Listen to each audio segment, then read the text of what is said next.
ಎಲ್ಲರಿಗೂ ನಮಸ್ಕಾರ. ಕರ್ನಾಟಕ ಸರ್ಕಾರ ಕಾಲೇಜು ಶಿಕ್ಷಣ ಇಲಾಖೆ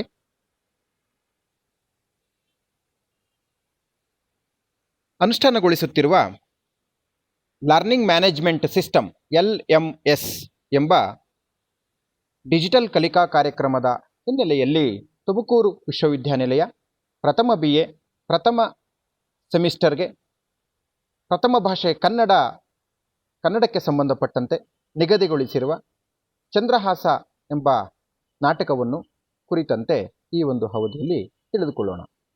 ವಿದ್ಯಾರ್ಥಿಗಳೇ, ಈಗಾಗಲೇ ಹಿಂದಿನ ಸೆಷನ್ನಲ್ಲಿ ನೀವುಗಳು ಜಾಗತಿಕವಾಗಿ ನಾಟಕ ಸಾಹಿತ್ಯದ ಹುಟ್ಟು ಮತ್ತು ಬೆಳವಣಿಗೆ, ಭಾರತೀಯ ಮತ್ತು ಕನ್ನಡದ ಸಂದರ್ಭದಲ್ಲಿ ನಾಟಕದ ಸ್ವರೂಪ, ಹುಟ್ಟು ಮತ್ತು ಬೆಳವಣಿಗೆ, ಹಾಗೂ ಕುವೆಂಪುರವರು ಈ ಚಂದ್ರಹಾಸ ಎಂಬ ನಾಟಕವನ್ನು ರಚಿಸಲು ಪ್ರೇರಣೆಯಾಗಿರ್ತಕ್ಕಂತಹ ಲಕ್ಷ್ಮೀಶನ ಜೈಮಿನಿ ಭಾರತದ ಚಂದ್ರಹಾಸ ಉಪಾಖ್ಯಾನ ಎಂಬ ಭಾಗದ ಕಥೆಯನ್ನು ಕೂಡ ನೀವೀಗ ತಿಳ್ಕೊಂಡಿದ್ದೀರಾ. ಸೊ ಈ ಒಂದು ಅವಧಿಯಲ್ಲಿ ನೀವು ಆ ಚಂದ್ರಹಾಸ ನಾಟಕದ ಲೇಖಕರಾದಂತಹ ಕುವೆಂಪುರವರ ಕವಿ ಕೃತಿ ಪರಿಚಯವನ್ನು ಮಾಡಿಕೊಳ್ಳಲಿರುವಿರಿ. ಓಕೆ, ಸೊ ಈ ಒಂದು ಪಾಠವನ್ನು ಆಲಿಸಿದ ನಂತರ ನೀವುಗಳು ಕುವೆಂಪುರವರ ಪರಿಚಯವನ್ನು ಸ್ಮರಿಸುವಿರಿ, ಕುವೆಂಪುರವರ ಕೃತಿಗಳನ್ನು ಪಟ್ಟಿ ಮಾಡುವಿರಿ, ಕುವೆಂಪು ಚಂದ್ರಹಾಸ ನಾಟಕದಲ್ಲಿ ಮಾಡಿಕೊಂಡಿರ್ತಕ್ಕಂತಹ ಪರಿವರ್ತನೆಗಳನ್ನು ಗುರುತಿಸುವಿರಿ. ಓಕೆ, ಸೊ ನೆಕ್ಸ್ಟು ಈ ಒಂದು ಅವಧಿಯಲ್ಲಿ ನಾವು ಚರ್ಚೆ ಮಾಡ್ತಕ್ಕಂತಹ ವಿಷಯಗಳನ್ನು ನೋಡ್ತಕ್ಕಂಥದ್ದಾದರೆ, ಸೊ ಕುವೆಂಪುರವರ ಕಾಲ, ಸ್ಥಳ, ಅವರ ಕಾರ್ಯಸ್ಥಳ ಮತ್ತು ಕೃತಿಗಳು, ಪ್ರಶಸ್ತಿಗಳ ಒಂದು ಪರಿಚಯವನ್ನು ನಾವು ಮಾಡ್ಕೊಳ್ತೀವಿ. ಹಾಗೆ ಕುವೆಂಪುರವರು ತಮ್ಮ ಚಂದ್ರಹಾಸದ ನಾಟಕದಲ್ಲಿ ಮಾಡಿಕೊಂಡಿರ್ತಕ್ಕಂತಹ ಪ್ರಮುಖ ಪರಿವರ್ತನೆಗಳನ್ನು ಕೂಡ ಗುರುತಿಸ್ತಾ ಹೋಗ್ತೀವಿ. ಹಾಗೆ ಕುವೆಂಪುರವರು ತಮ್ಮ ಈ ಚಂದ್ರಹಾಸ ನಾಟಕದಲ್ಲಿ ತೋರಿರ್ತಕ್ಕಂಥ ದರ್ಶನ ಪ್ರಜ್ಞೆಯನ್ನು ಕೂಡ ನಾವು ತಿಳ್ಕೊಳ್ತಾ ಹೋಗ್ತೀವಿ. ಓಕೆ, ವಿದ್ಯಾರ್ಥಿಗಳೇ, 20ನೇ ಶತಮಾನ ಕಂಡಂತಹ ಕನ್ನಡ ಸಾಹಿತ್ಯದ ಒಂದು ದೈತ್ಯ ಪ್ರತಿಭೆ ಅಂತಂದ್ರೆ ಅದು ಕುವೆಂಪುರವರು. ವರಕವಿ ಬೇಂದ್ರೆಯವರಿಂದ ಯುಗದ ಕವಿ, ಜಗದ ಕವಿ ಎಂದು ಕರೆಸಿಕೊಂಡಂಥವ್ರು ಅಷ್ಟೇ ಅಲ್ಲ, ರಾಷ್ಟ್ರಕವಿ, ಕನ್ನಡದ 2ನೇ ರಾಷ್ಟ್ರಕವಿ ಆಗಿದ್ದಂಥವ್ರು, ಹಲವು ಪ್ರಶಸ್ತಿಗಳನ್ನು ಕನ್ನಡಕ್ಕೆ ಮೊದಲಿಗೆ ತಂದಂಥವರು, ಜೊತೆಗೆ ಇವರು ವಿಶ್ವಮಾನ ಸಂದೇಶವನ್ನು ಕೊಟ್ಟಂತಹ ಒಬ್ಬ ಅದ್ಭುತವಾದಂತಹ ಪ್ರತಿಭೆ. ಅಂದರೆ 20ನೇ ಶತಮಾನ ಕಂಡಂಥ ಒಂದು ವಿಶಿಷ್ಟವಾದಂತಹ ಸಾಂಸ್ಕೃತಿಕ ಪ್ರತಿಭೆ. ಅಂದರೆ ಇವರು ಕೆಳವರ್ಗದ ವ್ಯಕ್ತಿಯನ್ನು ಕೂಡ ಶ್ರೀಸಾಮಾನ್ಯ ಎಂದು ಕರೆದು ಅವರಿಗೆ ಸಲ್ಲಬೇಕಾದಂತಹ ಗೌರವವನ್ನು ತೋರಿಸಿಕೊಟ್ಟಂಥವ್ರು. ಜೊತೆಗೆ ರೈತನನ್ನ ನೇಗಿಲ ಯೋಗಿ ಎಂದು ಕರೆದಂಥ, ಉಳುವ ಯೋಗಿಯ ನೋಡಲ್ಲಿ ಅಂತ, ಅಂದರೆ ಯೋಗಿ ಅಂತಕ್ಕಂತಹ ಕರೆದು ಅವನಿಗೆ ಗೌರವವನ್ನು ಸಲ್ಲಿಸಿದಂಥವ್ರು. ಅಂದರೆ ಇವರು ತಮ್ಮ ಸಾಹಿತ್ಯದಲ್ಲಿ ಅನೇಕ ಮಹತ್ತರವಾದಂತಹ ವಿಚಾರಗಳನ್ನು ಚರ್ಚಿಸಿದ್ದಾರೆ ಅಂತಕ್ಕಂಥದ್ದು, ಹೌದಲ್ವಾ? ಸಾಕಷ್ಟು ಓದುಗ ಬಳಗವನ್ನು ಹೊಂದಿರತಕ್ಕಂತಹ, ಸಾಕಷ್ಟು ಪ್ರಸಿದ್ಧತೆಯನ್ನು ಪಡ್ಕೊಂಡಿರ್ತಕ್ಕಂತಹ ಸಾಹಿತ್ಯ ಕೃತಿಗಳನ್ನು ಇವರು ರಚಿಸಿದ್ದಾರೆ ಅಂತಕ್ಕಂಥದ್ದು. ಸೊ ಮುಂದೆ ನೋಡೋಣ ಯಾವ್ಯಾವ ಕೃತಿಗಳನ್ನು ರಚಿಸಿದ್ದಾರೆ ಅಂತಕ್ಕಂಥದ್ದು. ಓಕೆ, ಸೊ ಮೊದಲಿಗೆ ಅವರ ಕಾಲವನ್ನು ನೋಡ್ತಕ್ಕಂಥದ್ದು, ಅಂದರೆ ಕುವೆಂಪು ಅಂತಕ್ಕಂಥದ್ದು ಅವರ ಕಾವ್ಯನಾಮ. ಅವರ ಹೆಸರು, ನಿಜ ಹೆಸರು ಪುಟ್ಟಪ್ಪ ಅಂತ. ಕುವೆಂಪು ಅಂದರೆ ಕುಪ್ಪಳ್ಳಿ ವೆಂಕಟಪ್ಪ ಪುಟ್ಟಪ್ಪ ಅಂತಕ್ಕಂಥದ್ದು ಅವರ ಪೂರ್ಣ ಹೆಸರು. ಅಂದರೆ ತಂದೆಯ ಊರು ಶಿವಮೊಗ್ಗ ಜಿಲ್ಲೆಯ ತೀರ್ಥಹಳ್ಳಿ ತಾಲೂಕಿನ ಕುಪ್ಪಳ್ಳಿ. ಓಕೆ, ಇವರು 1904 ಡಿಸೆಂಬರ್ 29ರಂದು ಚಿಕ್ಕಮಗಳೂರು ಜಿಲ್ಲೆಯ ಕೊಪ್ಪ ತಾಲೂಕಿನ ಹಿರೇಕೊಡಗಿ ಅಂದರೆ ಅವರ ತಾಯಿಯ ತವರು ಮನೆಯಲ್ಲಿ ಇವರ ಜನನ ಆಗ್ತದೆ. ಇವರ ತಂದೆ ಹೆಸರು ವೆಂಕಟಪ್ಪ ಗೌಡ, ತಾಯಿ ಸೀತಮ್ಮ. ಓಕೆ, ಸೊ ನಂತರ ಅಲ್ಲಿ ತಮ್ಮ ಪ್ರಾಥಮಿಕ ವಿದ್ಯಾಭ್ಯಾಸವನ್ನು ಮುಗಿಸಿದ ನಂತರ ಮುಂದಿನ ವಿದ್ಯಾಭ್ಯಾಸಕ್ಕೆ ಇವರು ಮೈಸೂರಿನ ವೆಸ್ಲಿಯನ್ ಕಾಲೇಜಿಗೆ ಹೋಗ್ತಾರೆ. ಅನಂತರ ಮಹಾರಾಜ ಕಾಲೇಜಿನಲ್ಲಿ BA ಮತ್ತು MA ಪದವಿಯನ್ನು ಪಡ್ಕೊಳ್ತಾರೆ.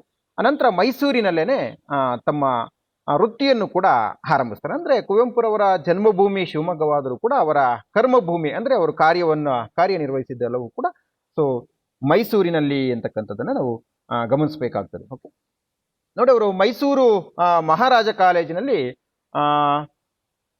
ಪ್ರಾಧ್ಯಾಪಕರಾಗಿ, ಪ್ರಾಂಶುಪಾಲರಾಗಿಯೂ, ನಂತರ ಮೈಸೂರು ವಿಶ್ವವಿದ್ಯಾನಿಲಯದ ಉಪಕುಲಪತಿಗಳಾಗಿಯೂ ಕೂಡ ಇವರು ಸೇವೆಯನ್ನು ಸಲ್ಲಿಸಿದರು. ಅಂದರೆ ಇವರ ಒಂದು ಕನಸಿತ್ತು. ಅಂದರೆ ಇವರ ಕನಸು ಇವತ್ತು ಮಾನಸ ಗಂಗೋತ್ರಿ ಅಂತ ಏನು ನಾವು ಕರಿತೀವಲ್ಲ, ಮಾನಸ ಗಂಗೋತ್ರಿ ಕುವೆಂಪುರವರ ಒಂದು ಕನಸಿನ ಕೂಸು. ಕುವೆಂಪುರವರು ಈ ಮಾನಸ ಗಂಗೋತ್ರಿಯನ್ನು ಕಟ್ಟಿ ಬೆಳೆಸುವಲ್ಲಿ ಅವರ ಶ್ರಮ ಅಪಾರವಾದದ್ದು. ಒಂದು ವಿಶ್ವವಿದ್ಯಾನಿಲಯ 3 ವಿಭಾಗಗಳಲ್ಲಿ ಕೆಲಸವನ್ನು ಮಾಡಬೇಕಾಗ್ತದೆ. ಸಂಶೋಧನಾಂಗ, ಬೋಧನಾಂಗ, ಪ್ರಸಾರಾಂಗ. ಒಂದು 3 ವಿಭಾಗಗಳಲ್ಲಿಯೂ ಕೂಡ ಒಂದು ವಿಶ್ವವಿದ್ಯಾನಿಲಯ ಹೇಗೆ ಕೆಲಸ ಮಾಡಬೇಕು ಅಂತಕ್ಕಂಥದ್ದನ್ನು ತೋರಿಸಿಕೊಟ್ಟಂತಹ ಒಬ್ಬ ಅದ್ಭುತವಾದಂತಹ ಕವಿ ಕುವೆಂಪುರವರು ಅಂತಕ್ಕಂಥದ್ದು.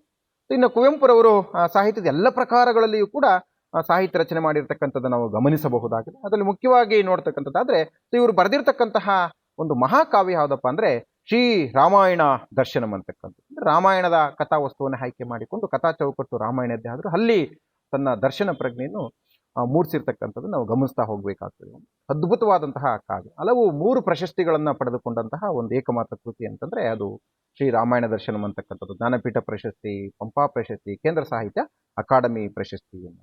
ಮತ್ತೆ ಇವರು ಬರೆದಿರ್ತಕ್ಕಂತಹ ಒಂದು ಖಂಡಕಾವ್ಯ ಯಾವುದಪ್ಪ ಅಂದ್ರೆ ಚಿತ್ರಾಂಗದ ಅಂತಕ್ಕಂಥದ್ದು. ಚಿತ್ರಾಂಗದ ಅಂತಕ್ಕಂಥದ್ದು ಒಂದು ಖಂಡಕಾವ್ಯ ಆಗಿರ್ತಕ್ಕಂಥದ್ದು. ಓಕೆ, ಸೊ ನೆಕ್ಸ್ಟ್ ಇವರು ಬರೆದಿರ್ತಕ್ಕಂತಹ ಕವನ ಸಂಕಲನಗಳಲ್ಲಿ ಪ್ರಮುಖವಾದವು ಏನಂದ್ರೆ ಕೊಳಲು, ಷೋಡಶಿ, ಚಂದ್ರಮಂಚಕ್ಕೆ ಬಾ ಚಕೋರಿ ಅಂತಕ್ಕಂಥದ್ದು. ನೆಕ್ಸ್ಟು ಇಕ್ಷುಗಂಗೋತ್ರಿ, ಅನಿಕೇತನ, ಜೈನಾಗುವ, ಹನುತ್ತರ, ಮಂತ್ರಾಕ್ಷತೆ, ಪಾಂಚಜನ್ಯ, ನವಿಲು, ಪಕ್ಷಿಕಾಶಿ ಇವೇ ಮುಂತಾದಂತಹ ಕವನ ಸಂಕಲನಗಳನ್ನು ಕೂಡ ಇವರು ಬರೆದಿದ್ದಾರೆ. ಓಕೆ, ಸೊ ಇವರು ಬರೆದಿರ್ತಕ್ಕಂತಹ ಕಥಾ ಸಂಕಲನಗಳು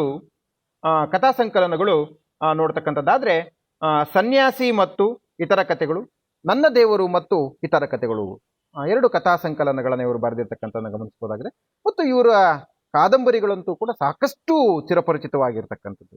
ಅನ್ನೋದು ಕಾನೂರು ಹೆಗ್ಗಡತಿ ಮತ್ತೊಂದು ಮಲೆಗಳಲ್ಲಿ ಮದುಮಗಳು. ಕಾನೂರು ಹೆಗ್ಗಡತಿ ಮತ್ತು ಮಲೆಗಳಲ್ಲಿ ಮದುಮಗಳು ಸಾಕಷ್ಟು ಚಿರಪರಿಚಿತವಾಗಿರ್ತಕ್ಕಂಥದ್ದು, ಸಾಕಷ್ಟು ಚರ್ಚೆ ಆಗಿರ್ತಕ್ಕಂತಹ ಕಾದಂಬರಿಗಳಾಗಿರ್ತಕ್ಕಂಥದ್ದನ್ನ ನಾವು ಗಮನಿಸ್ತಾ ಹೋಗ್ಬೇಕಾಗ್ತದೆ. ಓಕೆ, ಇವರು ನಾಟಕಗಳನ್ನು ಕೂಡ ರಚನೆ ಮಾಡಿದ್ದಾರೆ. ಸೊ ಅದರಲ್ಲಿ ಪ್ರಮುಖವಾದವು ಯಮನ ಸೋಲು, ಜಲಗಾರ, ಬೆರಳಿಗೆ ಕೊರಳ್, ಬಲಿದಾನ, ಚಂದ್ರಹಾಸ, ಕಾನೀನ, ಬಿರುಗಾಳಿ ಇವೇ ಮುಂತಾದಂತಹ ನಾಟಕಗಳನ್ನು ಕೂಡ ಇವರು ರಚನೆ ಮಾಡಿದ್ದಾರೆ ಅಂತಕ್ಕಂಥ.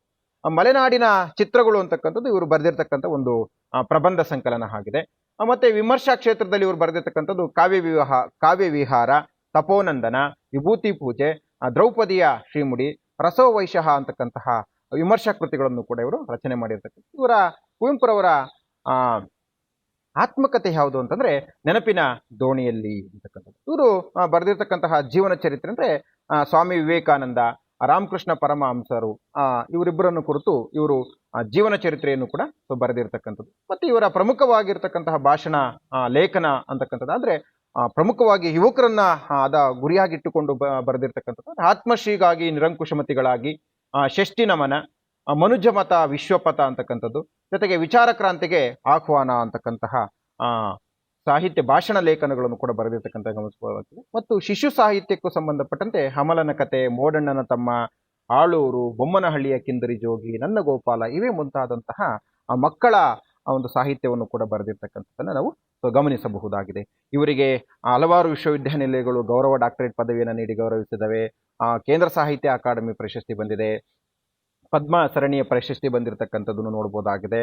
ಅದೇ ರೀತಿಯಾಗಿ ಜ್ಞಾನಪೀಠ ಪ್ರಶಸ್ತಿ, ಕೇಂದ್ರ ಸಾಹಿತ್ಯ ಅಕಾಡೆಮಿ ಪ್ರಶಸ್ತಿ, ಪಂಪಾ ಪ್ರಶಸ್ತಿ ಬಂದಿರತಕ್ಕಂಥದ್ದು ಗಮನಿಸಬಹುದಾಗಿದೆ. ಅದೇ ರೀತಿಯಾಗಿ ಮತ್ತೊಂದು ರಾಷ್ಟ್ರಕವಿ ಅಂತಕ್ಕಂತಹ ಬಿರುದನ್ನು ಕೂಡ ನೀಡಿರ್ತಕ್ಕಂಥದ್ದನ್ನು ಕೂಡ ನಾವು ಗಮನಿಸಬಹುದಾಗಿದೆ ಅಂತಕ್ಕಂಥ. ಓಕೆ, ಸೊ ಇವರು ಕುವೆಂಪುರವರು ಲಕ್ಷ್ಮೀಶ ಬರೆದಿರ್ತಕ್ಕಂಥ ಜೈಮಿನಿ ಭಾರತದ ಒಂದು ಸಂಧಿಯಾದಂತಹ ಚಂದ್ರಹಾಸ ಉಪಾಖ್ಯಾನ ಭಾಗವನ್ನು ಆಯ್ಕೆ ಮಾಡಿಕೊಂಡು ತಮ್ಮ ದರ್ಶನಕ್ಕೆ ಒಪ್ಪುವಂತೆ, ಅದರಲ್ಲಿ ತಮ್ಮ ಚಿಂತನಾಂಶ ಭಾವಾಂಶಕ್ಕೆ ಒಪ್ಪುವಂತೆ ಎರಕವನ್ನ ಒಯ್ದು ಒಂದು ಅದ್ಭುತವಾದ ನಾಟಕವನ್ನು ರಚನೆ ಮಾಡ್ತಾರೆ. ಅಂದ್ರೆ ಕಥಾ ಚೌಕಟ್ಟನ್ನು ಮತ್ತು ಕಥಾಸಾರವನ್ನು ಮೀರದೆ ಆ ಚೌಕಟ್ಟಿನೊಳಗಡೆ, ಅಂದ್ರೆ ಲಕ್ಷ್ಮೀಶ ಬರೆದಿರುವಂತಹ ಚಂದ್ರಹಾಸ ಉಪಾಖ್ಯಾನ ಕಥಾ ಚೌಕಟ್ಟಿನೊಳಗಡೆನೆ ಇವರು ತಮ್ಮ ದರ್ಶನ ಪ್ರಜ್ಞೆಯನ್ನ ಮೆರೆದಿದ್ದಾರೆ ಅಂತಕ್ಕಂಥದ್ದನ್ನ ನಾವು ಗಮನಿಸ್ತಾ ಹೋಗ್ಬೇಕಾಗ್ತದೆ. ಅಂದ್ರೆ ಅಲ್ಲಿ ಸಂವಾದದಲ್ಲಿ ಇರಬಹುದು, ಆಮೇಲೆ ಆ ದೃಶ್ಯಗಳ ಸಂಖ್ಯೆಯಲ್ಲಿ ಇರಬಹುದು, ಹೌದಲ್ವಾ, ಆಮೇಲೆ ಅಂದ್ರೆ ದೃಶ್ಯಗಳ ಸಂಖ್ಯೆಯಲ್ಲಿ ಇರಬಹುದು, ಸಂವಾದದಲ್ಲಿ ಇರಬಹುದು.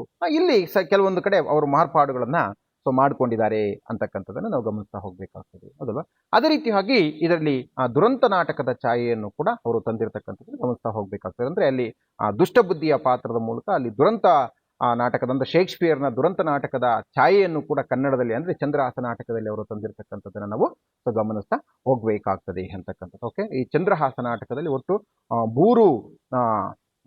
ಭಾಗಗಳು ಬರ್ತದೆ. ಅಂದರೆ ಅದೊಂದು ರಂಗ ಅಂತ ಅಂದ್ಬಿಟ್ಟು ಹೇಳ್ತಾರೆ, ಹಾದಿರಂಗ, ಮಧ್ಯರಂಗ, ಅಂತ್ಯರಂಗ ಅಂತಕ್ಕಂಥದ್ದು.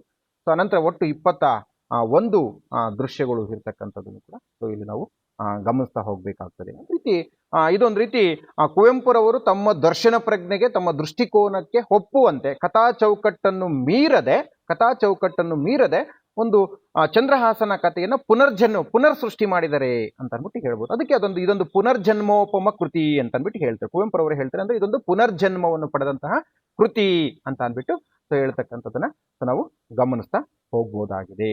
ಓಕೆ ವಿದ್ಯಾರ್ಥಿಗಳೇ, ಸೊ ಇಷ್ಟು ವಿಚಾರವನ್ನು ಈ ಒಂದು ಅವಧಿಯಲ್ಲಿ ನಾವು ತಿಳಿದುಕೊಂಡು ಎಲ್ಲರಿಗೂ ಕೂಡ ಧನ್ಯವಾದಗಳು.